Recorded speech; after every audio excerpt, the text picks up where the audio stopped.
Hi, everybody. Welcome to a live version of my podcast recording, Create Your Best Chapter.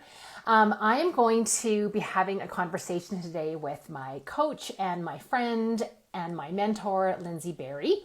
Let me just get her on here and we can get started. Really finding out about entrepreneurship is that we are constantly making new changes and evolving and trying new things. And one of the things that I am going to be doing is I'm starting a new season of my podcast. And it's going to be mostly solo episodes. But I thought before we start season 5 that I've had a lot of requests about my backstory. And I thought, yeah, I know it's really important to share my story and I really want to, but I think just to come on here and chat about myself is maybe a little bit boring and I'm not, just kind of, I might just be rambling a little bit. So I asked Lyndsie to come on and interview me for this version of my podcast as we start the new season. So Lyndsie, welcome to my live. I was just explaining that as an entrepreneur, I'm really learning that I'm constantly evolving and trying new things and changing things up. And that's partly why I'm starting a new season of my podcast, because the last one has now ended and I wanted to do something a little bit different for my upcoming season, which I'm really excited about. It's actually going to be micro podcasts. So bite-sized pieces of really valuable information for women entrepreneurs, for women solopreneurs, because we're all busy, but we always have our ear pods in. So if we are going for a quick walk or we just need a little bit of a boost of inspiration during our day, or we're in the car picking up the kids, we can just listen to a few minutes of something that's really educational or motivational or inspirational. But this particular episode is going to be a little bit longer because we're going to get into a conversation and I'm really excited to have you help me share my story. So can you see me okay, first of all? Yeah. Yes, and I just want you to tilt your phone up just a teeny bit because your forehead is kind of cut off. Okay. There we go. Perfect. There we go. Okay, perfect. Awesome. Okay, so let's go back to little Vera. So like little girl Vera, like little growing up, figuring out what she likes, what she doesn't like. Did you ever picture yourself as having a business coaching women? No, I didn't. But the really interesting thing is that I remember growing up, I remember the day that my dad bought us a record player, like a stereo system, and it had a microphone, and he started recording us. Like we kind of did like fun things. So I'm the oldest of 5 kids, but back then I was only three. There were only 3 of us. So it was myself and my sister and my brother. And we would stand on the hearth of our fireplace and have this microphone. And I don't know, we would do like songs and poems and I don't know. I can't really remember what it is. I'd love to go back and find these recordings. They're probably long lost. But I just remember standing with a microphone. And it's really funny because now I do a lot of stuff in front of a microphone, so to speak, either a real microphone or my headphone microphone. But I never really thought about it as a job or anything like that. I did at one point think about becoming a journalist, though. That whole thing really fascinated me, like becoming a journalist and learning about people and writing stories and digging a little bit deeper into things, but that never really transpired. But it was something that came across my mind, like probably more like in high school when I was thinking about what I wanted to do after high school. The journalism piece came out. So not quite related, but kind of related in terms of like telling people stories and digging around and asking questions and connecting with people, I guess. Okay, so in your teen years, you're getting ready to graduate from high school. Did you know what you wanted to do for a career at that point? Were there any mentors in your life who were trying to maybe point you in one direction or the other? Like you just tell us about that era of your life and when you came out of high school, what you actually did with your time. Yeah. I mean, I grew up with parents who were education was very important in our family and to my parents. And so there was always this knowledge that I would be going to some sort of post-secondary institution. So there was really no question around that. And I didn't really question that at the time. It was just, okay, this is the next step after high school. I'm going to go to university. Like there was no conversation around anything outside of that. So that just gives a bit of context. Like I didn't really think about anything other than going to school. I didn't really know what I wanted to do. I knew what I didn't want to do. I knew I didn't want to do anything to do with math or science. It just wasn't what I was good at or what I was interested in doing. So I kind of knew that those weren't the things that I wanted to do. So I kind of like hemmed and hawed a little bit. What I really wanted to do, Lyndsie, was go into HR. I really wanted to get into human resources and do employee management relations. And I think that stemmed from my desire to help people communicate better and not have conflict. So that's the kind of work that I wanted to do. But being 17, I graduated from high school when I was 17. So I was starting university, quite young. And I was really susceptible to what other people thought and what I was very, I respected what other people told me that were older than me or more experienced than me. And what I heard was, oh, you don't want to do HR. It's really hard to get into. It's hard to find a job and that. So you don't do that. That was what I heard anyways. And, again, being naive and not really questioning, I just said, okay, well, I'm not going to do that. So what else can I do? And I decided to go into business school and take marketing. So I'm really grateful for that because I had a great career in marketing and did a lot of communication. And I think it's really serving me well in my business and also in the work that I do with my clients. But I didn't really have like an intentional direction of what I wanted to do in school. I wish I did, but I didn't. But that's okay. Right. And when you were in university, at that point, were you just thinking, find a job, build a career working for other people? Or had you started to entertain the thought of being an entrepreneur, or was that still not there? It was a little bit there. Like I took an entrepreneurship class, I remember, and I was like, I wonder what I could do if I was an entrepreneur. But again, I wasn't really surrounded by business owners or entrepreneurs. It just wasn't part of the ecosystem of my family. And I think part of it is being like, I'm I guess I'm third generation, but my grandparents all four of my grandparents came to Canada after World War II. And so they had a very, like their work ethic was very strong, but it really was about like making money and having a job and being loyal and doing what other people told you to do and being like secure, like having some security, quote unquote, and looking after your family. And so that was what I grew up with. Like it was like the lowest risk, right? Like what's going to be the lowest risk thing to do? And in their mind, it was like, go to school, get a degree, get a job, have a career, be a good human being, be a good citizen, contribute back to the community and the world.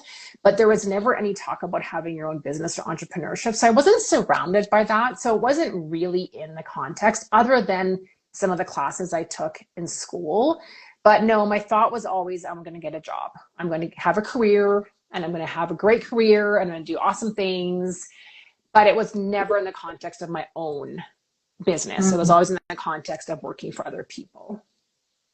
So how did those first jobs mold and shape you? Like what kind of things did you take away, positive and negative, from your first, jobs that you had out of university? Yeah, I worked for some pretty smaller, some smaller companies. And so I liked that because it had a lot of variety. And a smaller company is a little bit entrepreneurial by nature because it tends to have a leader who's an entrepreneur or a visionary or someone who thinks big. And so I was surrounded by that kind of environment, which was really cool.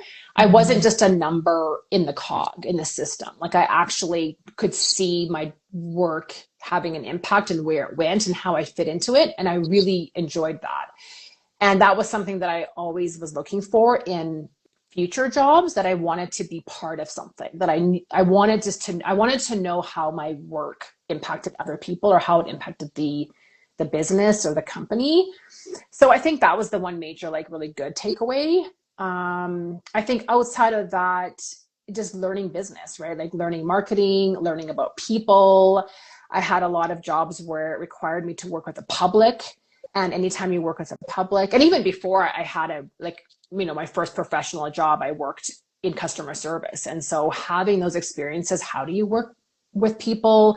How do you deal with angry customers? How do you set boundaries? How do you respond in a professional way when something is contentious or difficult? And I think that always serves you well. Like I always tell people, try to find a job initially that you're working with people and you're working with the public, so that you learn a lot of different personalities, like how to communicate with different personalities, how to resolve conflict in a way that feels good to you, how not to get defensive, how not to get triggered by people who are angry or upset. So I think those things really, really did serve me well. Plus, was doing marketing, which I love to do. Again, variety, lots of different things every day. No day is ever the same.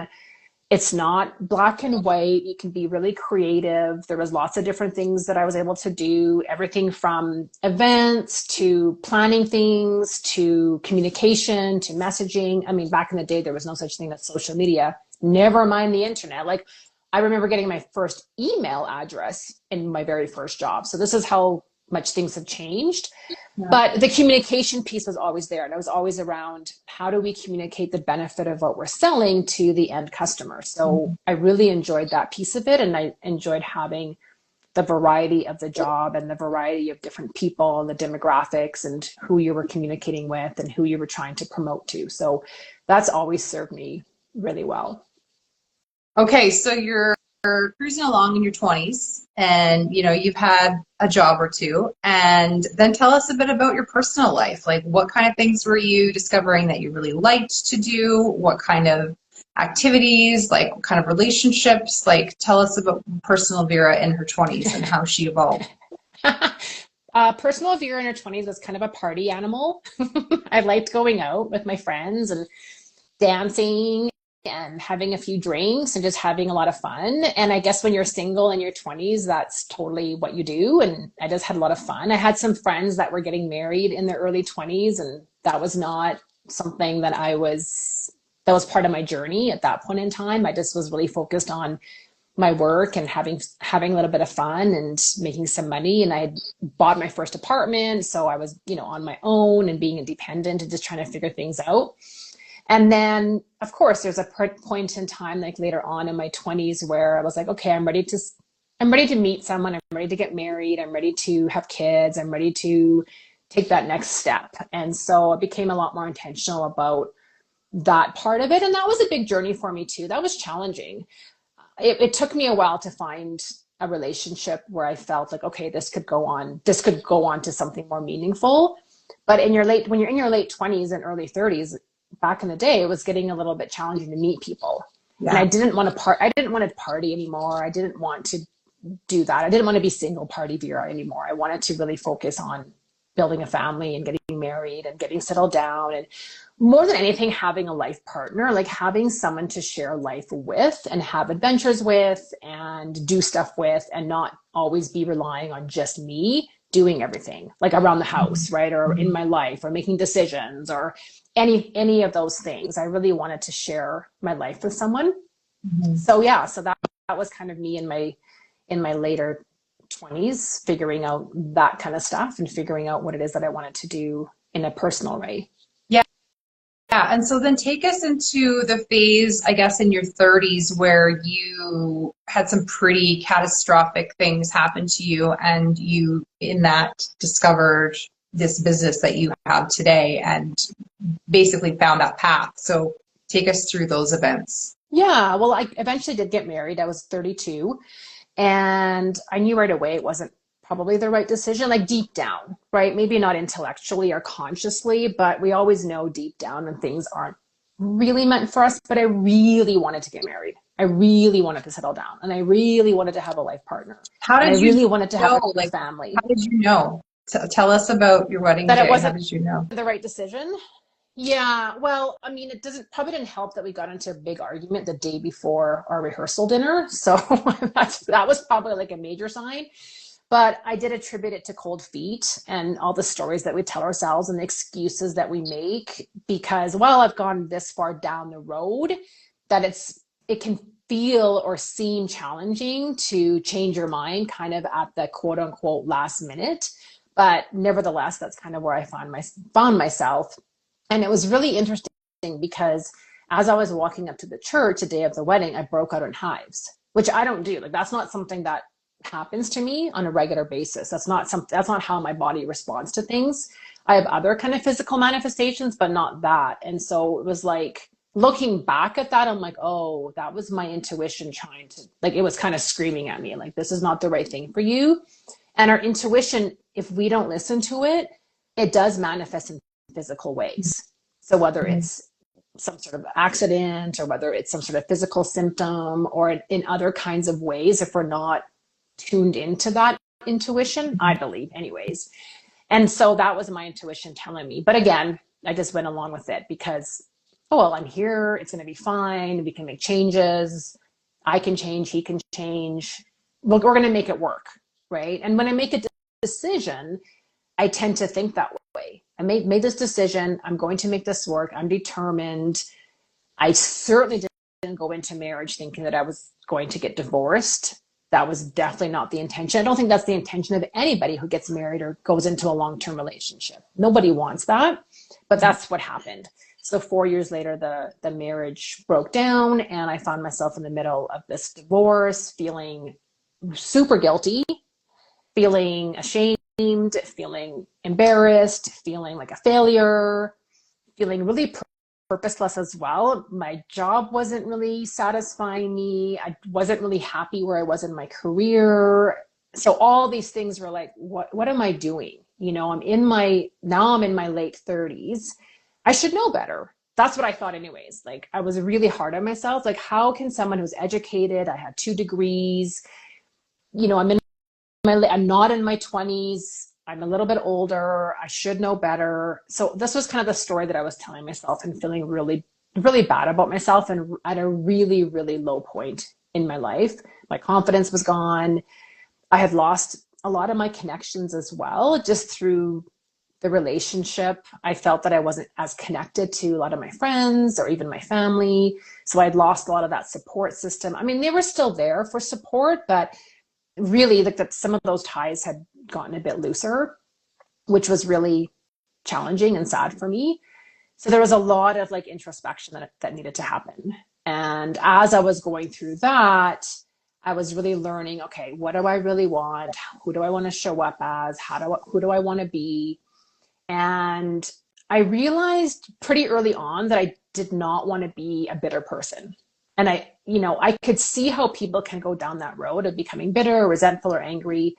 It's easy to get sucked into that. And I decided pretty early on that I didn't want to be like that. And I actually remember the day and I was like, okay, Vera, how do you want to show up every day? Like, I want to show up optimistic and hopeful and strong and positive and intentional and not bitter and not angry. I just wanted to show up in a really positive, optimistic way.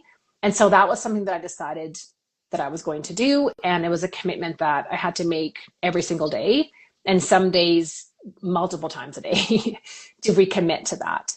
And that was the start of, a big healing process. And also the start of me looking inwards and starting this whole personal development journey that I'm still on. So there's a silver lining and a gift in every situation. And one of the things for me in that situation was that I was really able to discover myself and discover who I was and what I wanted and discover the power of coaching. I also did a lot of therapy, a lot of counseling. So I was really able to untangle and unravel a lot of these old stories that I was telling myself or these untrue stories that I was telling myself. So I'm really grateful for that time, even though it was really challenging. Okay, 2 questions. I want yes or no answers to both, and then we'll go circle back to them. So first one is when you were like in the let's say months leading up to your divorce, or sorry, in the months leading up to the news that you were getting divorced, did you see that coming? Yes or no? Yes. Okay, so you weren't like 100% blindsided in the moment. You kind of thought that it was going to happen. Oh, yeah. Like we had gotten to the point that we had started talking about that being a possibility. But again, in my way of thinking, I was like, we can make this work. Okay. Let's make this work. Like I really wanted to make things work and figure out a way to make things work. Okay. And the second question is at the moment, or I guess not the moment, in the months after, immediately after you got this news that the divorce was happening, did you trust yourself? Did you trust your intuition? No. So then how did you rebuild the trust in yourself, and how did you learn to actually really feel your intuition and sort of decode it after so many maybe years of not doing that? Like you mentioned Mm-hmm. coaching, Mm-hmm. maybe specific humans that came into your life. Like tell us how you, because I know that's a huge part of how you help women, is you help them go from this place of not trusting themselves and not even knowing what their intuition feels like to actually getting back there. So you've done it. So tell us a bit about how Mm-hmm. that looked for you. Well, the first piece was really having that awareness piece that, okay, I actually don't trust myself. And when I started berating myself about how could I let this happen? I'm a grown woman who's got 2 degrees, who's well educated, who's later in her 30s. Like, how could I let this happen? When I decided to stop doing that and just admitting that, okay, it's okay. Like maybe you made the wrong decision and that's okay. But I knew that I couldn't keep judging myself and berating myself. So it was that decision to how, how I was saying how I wanted to show up in the world. Like I decided who I wanted to be and who I wanted to become. So it was really that decision first. And then leaning into trusting that I could make things better for myself. So it was that awareness piece, that decision piece. Mm, it was a lot of personal reflection. I was going to say something else, but I kind of forgot what I was going to say there. But it was it was just really deciding how it is that I wanted to show up. Like that was the big one. That was the big one But for me. how did you come up with this plan of like, I'm gonna fake it till I make it. I'm feeling kind of shitty, but I'm gonna fake it till I make it. Like, how did you decide, oh, I've lost all of my people. I need to go back and build up my inner circle? Like, was it books? Was it mentors? Was it coaches? Did you just like have these little aha moments in the middle of the night? Like, what kind of influenced all of those changes that you made? It was all the things. I mean, I first started going to counseling and therapy, which was kind of the first start. And then through that, and of course, reading lots of books. And then you know what happens when we go through something challenging or a very specific time in our life, we start attracting other people that have gone through something similar or are going through something similar. So of course, I started meeting other women who were also going through a divorce or had gone through a divorce recently and was able to have those conversations with people. And then also coaching. So the very first person I actually told about my divorce outside of my family was my coach. So I'd ended up meeting this woman a few months prior. She was speaking and I was like, I need to hire her because I wanted to figure out my career. I said I wasn't happy in my job. I wasn't happy in my career. I felt like I wasn't really following my purpose. I didn't really know what that was. And I was feeling really confused. So I had decided to hire her and start working with her. And as it happened, there was a bunch of, a couple of months in between me hiring her and us having our first session. But I sat down in her office the very first day and she said, okay, like what's on your mind? How can I support you? And I broke down crying and I said, well, my husband just asked me for a divorce. And so that was really interesting because then it went from what's my purpose? I don't like my job to how can I navigate all the feelings that I'm thinking about through this divorce of guilt and shame and embarrassment. And I think that was really pivotal because as coaches, we move people forward and we think about like, well, what's ahead of us, right? Like, what do we actually want to create?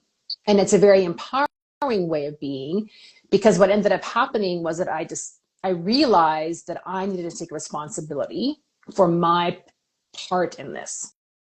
So that's what I mean about not going down the path of being bitter or angry, because it's very easy to do that. We can blame other people. Like, well, it was his fault. I can't believe he did this. What an asshole, blah, blah, blah.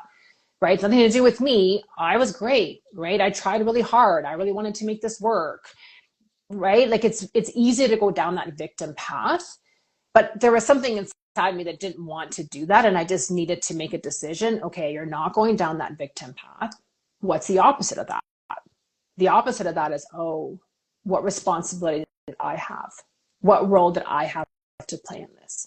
And we all know there's 2 sides to every story, probably 3 sides to every story. But we have to accept the responsibility for ourselves. And as soon as I did that, things really shifted in my mind because that allowed me to make that commitment to myself every day to show up as the person that I wanted to show up as. and to start moving forward. It's like, okay, well, if I created this in my life, and that's not, I'm not saying that I deserve that or that people deserve crappy things to happen to them. No one deserves shitty things to happen to them. However, we have to take responsibility for where we are in our lives. Yeah. Whether or not someone else did something to us, it's how do you respond to that in the moment as a victim, or I'm going to take charge here and I'm going to be intentional about how I move through this. And also start seeing the gift in that and the opportunity in that. And so that was when I started thinking, okay, like what's the gift in this? And so every day it was like a little bit at a time. What's the gift in this? You know, what's the opportunity? How can I start rebuilding some of my friendships? How can I start rebuilding who I am? And that was a process that took a while to start figuring that out. But it was also, like I said, really empowering because I knew that I could control that. Yeah. And it's like taking the power away from somebody else to tell you how to feel. And that's what happens when you're in victim mode. It's like you're letting someone else dictate that you feel like crap that day, or that you're going to be crying, or that you're going to be saying, why me? Instead, you can say, well, I'm not going to let that person tell me how to feel. I'm going to tell myself how I'm going to feel. And I'm going to own those emotions, and I'm going to own those feelings, and I'm going to own my actions. So that's really where it started. So this coach that you hired because you wanted career direction assistance turns out to be like your whole life recreation coach. And at some point in that next month or two, you got fired, right? Yeah. It was later that year that I got fired. So I was just kind of healing. I was feeling a lot more confident. I was healing from the divorce. I was like, you know, moving on. Finally, the house sold that we were living in, and I was able to find a new place to live that I loved. And then boom, got fired. So same question I asked about the divorce. Did you see that coming? Did you know you were going to get fired at some point, or that it was a high probability? Nope. So that was like full on blindsided. But you've already been working with a coach to help you deal with that. So it seems very serendipitous that. Well, everything is very serendipitous. And looking back, there were probably worse signs that I was going to get let go, but I didn't see them. But the interesting part was that a few months prior to this getting fired, I was starting to ask people questions about a next step in my career, because I had been at that job for just about 7 years, and I was getting a bit restless and a bit bored, and I wanted to expand what I wanted to do. So I did start having conversations. What else could I be doing in this organization? What else can I do? And I was starting to get my resume together. And so I was starting to think ahead into a new thing.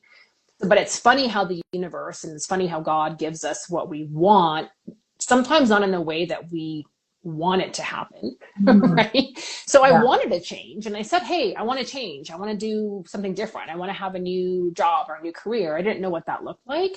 But also I wasn't taking a lot of action on it. Yeah, I was talking to a few people, and I was kind of sort of looking, but you were thinking more of moving up internally within the organization. You weren't really looking at going somewhere else. Well, I kind of was, but not really. Again, I wasn't taking like those big, bold moves that you need to do in order to make a change. I was kind of just like dabbling a little bit in it. And so then that's what happens, right? God's like, okay, you're gone. Like, you're not going to make a decision. Like, I'm going to make a decision for you. Again, it's like, how can you be more intentional? That was what I was learned from that. Like, how can you be more intentional then? Like, if you actually aren't happy and you actually want to make a change, then go make the change. Like, God will be there to support you. Universe will be there to support you. People will be there to support you. But let's be intentional about it. Instead of having just all these things sideswipe us, and all of a sudden we're dysregulated and we're back into like a really awful situation, or a situation that makes us not feel good. Because again, getting fired is not fun either. That's also very humiliating. And confidence, your confidence goes out the window, and you start questioning yourself and all those things. Now, was I able to kind of pivot out of that a lot quicker? Absolutely. Because every time we learn that lesson, every time something happens to us, we use what we learned from the past, that experience, and we apply it to this experience. So I was able to move through that a lot quicker. And that's when the idea of, oh, I'm going to start my own thing. I'm going to do my own business now. So that's where that started. And then, Okay. So while you're like, okay, wait, can you tell us about the day you got fired? Like, you wake up in the morning, it's a regular day. Mhm. Monday morning. The interesting thing was I had cleaned up my desk on Friday. Like I'd put all my files away and I organized everything and I wrote out like, here's everything that I'm working on. I think because I had a meeting scheduled on Monday with, my bosses or whatever. So I think I was getting prepared for that. But the meeting was So they really, knew that oh yeah, that they meeting on knew. Monday was going to Oh be yeah. about that. Oh yeah. Okay, But but I you didn't didn't really know what it was going to know. be about. But I had myself all organized. So I show up Monday morning and then go to the meeting. And then basically it was like the conversation that So do you maybe, start like sobbing in no, this meeting or like tell us the no, nitty-gritty details? no. I just heard, we're terminating your employment with us. I think I heard that message. And then the rest of it, I just like tuned out. Because Really? You don't even really remember I was like, what? I think I'm getting fired right now. like an Feels out like of really body surreal, experience. out of body experience, kind of like in the movies. And then I was walked back to my office and I was handed a file box, one of those brown file boxes, and someone Literally like in watched the me. movie. Oh, like in the movies, And then they someone walk watched me. you out. Yeah, I packed up my stuff, had to give my phone back, and then they walked me to my car. Like it was super humiliating. And again, kind of out of body experience. And I came home and then I called my mom. Yeah. As maybe we all do, doesn't matter how old we are. Yeah. And then I went on a road trip. Yeah. So Went to Vancouver Island I to went see to someone. Vancouver Island. I went to visit my sister. She was living out there at the time. So we did a couple of the Gulf Islands over there and the Vancouver Islands out there, and just took some time off. Was in nature, regrouped, had some laughs. Right, got Did you have myself some pretty big settled. aha moments about what you wanted the next chapter to look like while you were on that road trip? Or were Yeah. you still kind of like, ah? No, I decided I wanted to start my own business. Like I wanted to do some consulting work and some marketing freelance work, and that's what I did. Like I took the severance money and just kind of lived off that, and then started doing some marketing consulting work, some marketing project work, and yeah, that was kind of cool. Very cool. And at what point were you like, I want to help women go through the situations I've just gone through? Not for a while later because I ended up going back into corporate again. I didn't really have a solid plan at the time. I didn't have any mentors. I didn't really even think about the importance of having community around me as I built out a business. Like I just thought, oh, I'm just going to do this consulting thing and it's going to be fine. But I didn't really think about getting help. I don't know why. Like, I don't know if it's because there was no social media at the time. And so you just didn't have this like proliferation of coaches around you or mentors or strategists or like advice or community. So I don't know. I just didn't have any help. So I didn't really know how to do it. So I got a few clients and it was awesome. But at the end of all the contracts, I didn't really have any money coming in. And so I decided to go back into a corporate role. And then I did end up doing my coaching certification. So that was something that was rattling around in my head for a couple of years. You know what? Like, I really want to do a coaching certification. Coaching's been really powerful in my life. I think it'd be like a great thing to do. Even if I didn't do it as a business, it's great to be a leader and have that coaching. I had led some people, I had led some teams up to that point. And so I thought, well, it's a great skill to have. So I finally decided to do that as well during that time. So I kind of knew at some point or another, I was going to use the coaching as a tool or as a Mm-hmm. way to help other people. I just didn't know when or how. And so I was doing some coaching on the side. Like Mm-hmm. I was helping people on the side as I was working full time, Mm-hmm. but it never really came into being until COVID hit. And when COVID hit, I was like, no, okay, now is the time to start my own business again because the world's really weird right now and there was no stability in anything. And I didn't want to rely on somebody else for a paycheck. So I was like, okay, now's a great time to start a business and people need help. Like there was so much, mental anguish been so much so much of an emotional roller coaster, and there was so much going on, even from a physical perspective. And I really wanted to help people through that time. So I went back to that. And then I was doing both things again, coaching, full-time job. And I was getting burnt out after a few years. So long story short, I finally decided to step out onto my own. I left my corporate job, maybe not in quite the right way. I didn't have any clients. I didn't really have a plan. But I was like, you know what? I have a really deep desire to do this. I really want to help other people, specifically women. I know that I'm good at what I do. I know that coaching is really powerful. I had this deep knowing that I wanted to have my own business, that I wanted to help people, and I knew that it was going to be okay. Again, I've learned to trust my intuition over the years and really tune into what it is that I want to be doing. So it was scary and it was a big decision, but once I pressed that submit button on the resignation letter, it was like, well, here I am and the world's not falling apart, so let's just go and make this work. And so that was just over 2 years ago. There's one piece of the story that we have completely not told yet, which I am very excited about. Now you need to go back to when you met your wonderful, wonderful life partner, who I'm a big fan of, and I love your story about how you guys got together. Can you tell me that now, please? Well, it was really interesting because we talk about being ready for changes and how do we set ourselves up for that, for whatever change that is, right? And for me, I've been doing all this development work, personal development work, this inner work, and I was doing, yoga, meditation, and journaling, like all the things, right?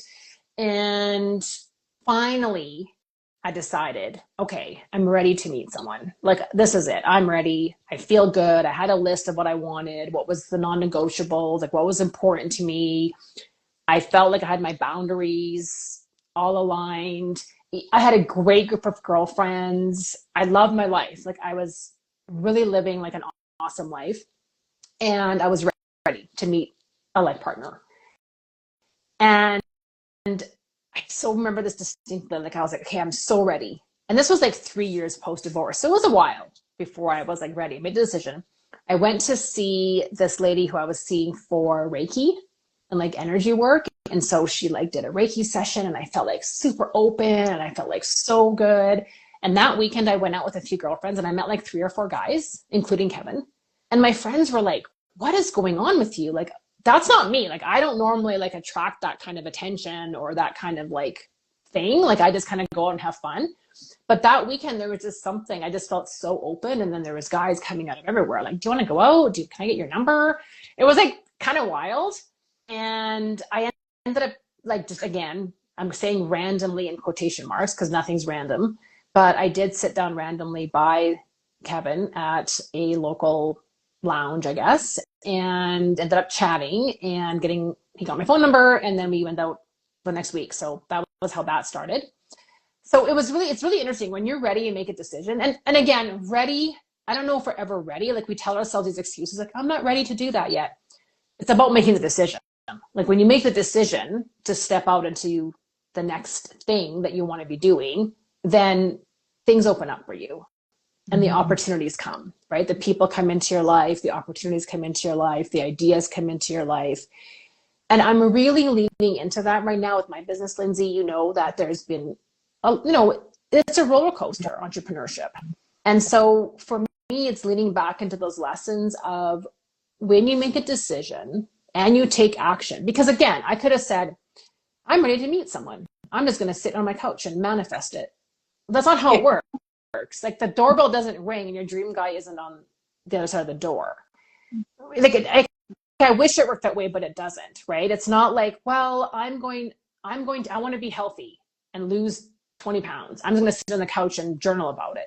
It's not how, like, you have to take action. So do you need to journal and meditate? Yes.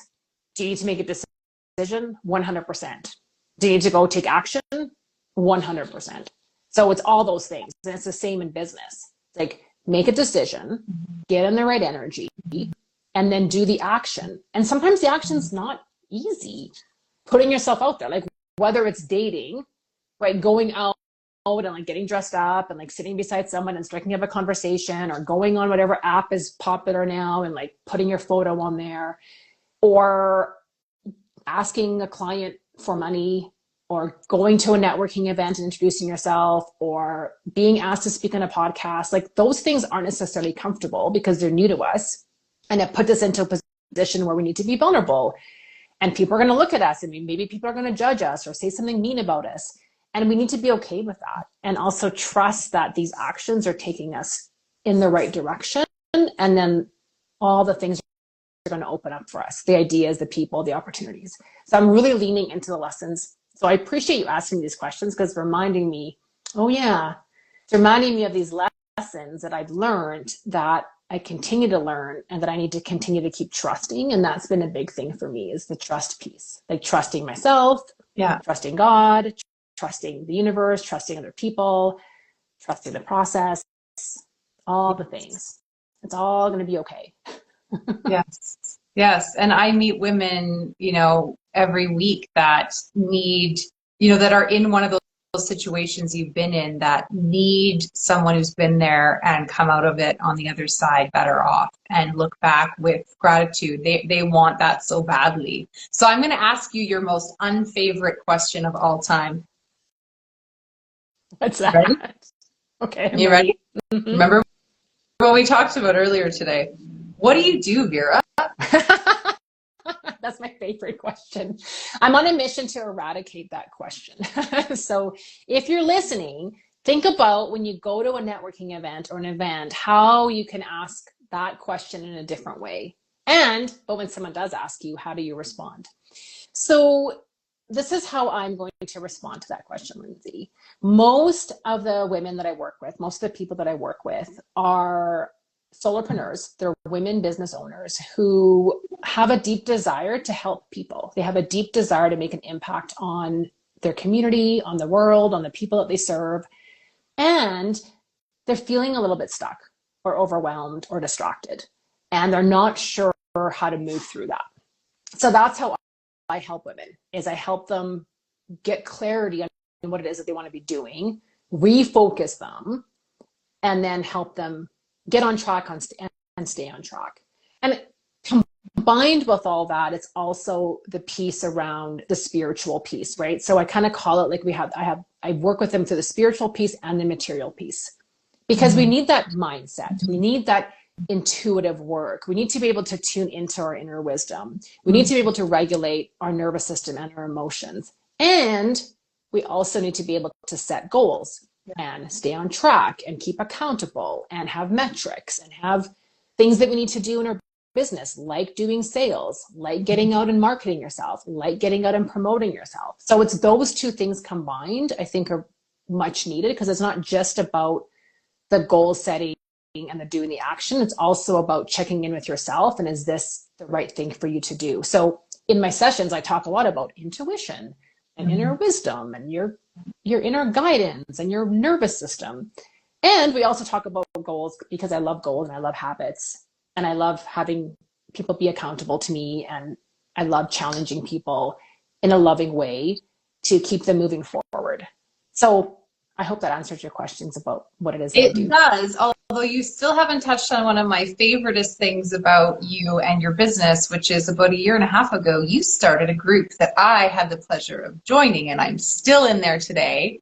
And it has grown and it has morphed into this beautiful thing. And tell us a bit about that, because I know a big part of your story is if you don't get around women who are doing big things and taking on challenges and cheering each other on, everything's going to be harder and just shittier. So tell us about your group that you started and how women can get involved today. Yeah, absolutely. Community is one of my number one values, or connection as well. And as I was saying before, like when I first started my business, I was feeling a little bit alone, like not lonely, but alone. Like, what? I have a whole bunch of questions. And yes, I had a coach. I had you, right? I had other people that I was listening to through podcasts or other webinars or other informational systems. But sometimes, actually, all the time, we need a community of support around us. we need other people who are in a similar situation to us so that we can just be honest with them and have real conversations and get real guidance and real advice and be uplifted and supported and encouraged. So in community is really, really important to me. And it was funny because I think I mentioned this to you before I kind of started this community or this group. Was I kept saying, I think I need a support group. Like I need an entrepreneurial support group. And I'm like, well, I'm just going to start one. So I called up you and a couple other girls and we just got together for a coffee and we just talked about business. Like it wasn't a social gathering. It was like, let's talk about business. Like, what are your challenges for real? How can we help you for real? How can we use all of the expertise that each of us has to help each other move through this crazy journey called entrepreneurship? Because it is up and down. And that morphed into the Fempreneur Success Collective, which is an amazing group of women who are in it to give and also to receive, and who show up authentically, who are so genuine and so authentic and really, really want to help other people and also want to learn. So they're on this journey in all different stages. So there's women there that are just starting out their business. There's women that have been around for 20 years in their business. And everyone is sharing ideas. Because if you think about it, like if you get 10 women or 50 women or 100 women in a room, think about the collective wisdom in that room. Like all the different degrees and certifications and experiences and skill sets and all the values that we have. If you can tap into even just a little portion of that, imagine how much better your life is going to be. Imagine how much better your business is going to be.